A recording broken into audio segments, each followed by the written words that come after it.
If we look at her artwork, if we look at the titles, if we look at the pieces she brings together, it's poetry. That has no time and no real place in a timeline. This art could be done 100 years ago, and her art could have been done 100 years from now. I wanted the pieces to be like stepping out of a storybook page. I've never seen that book, but I wanted an imaginary book where all these pieces, where all these characters were very special. Recreating the inner life of a woman and in a sense integrating it with realism and surrealism too. We go through and we take a journey into her inner self. I made these beings that to me they come from an unknown storybook that I create in my mind, and these pieces, once they out in the world, they also take with them another story, a completely different story, mysterious, and they take it with them. I feel like I free them. I free those pieces from a two-dimensional dream, and I open the book. Time is always in my mind. It's the most precious asset. Time is gone once we grab it. It's so ephemeral. And making those clocks go in different directions and going back and forth and moving, they give me the illusion that I grab time somehow.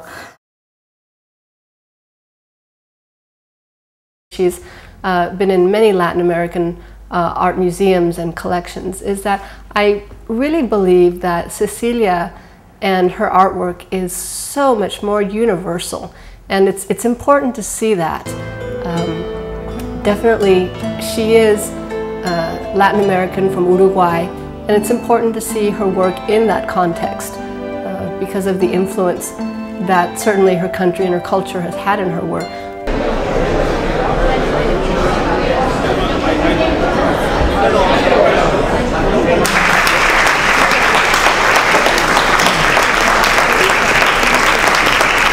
To your right, Cecilia Miguez. And it's a wonderful mixed media sculpture, wood, bronze, and iron sculpture. Let's start selling this piece.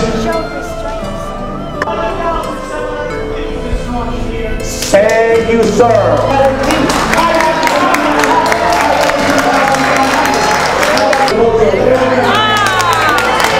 Going once.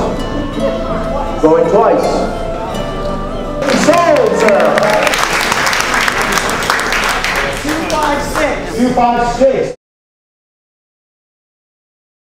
My studio is full of found objects. I come every morning and I'm touching them and asking them, and you know, even hands or heads that I previously made myself, they become like found objects to me. I use them again, I change them. Her inside thought process, her spiritual thought process in the way that she sees female, and that other improvisational material aspect of life, which are found objects. Found objects really are a very important part of my pieces.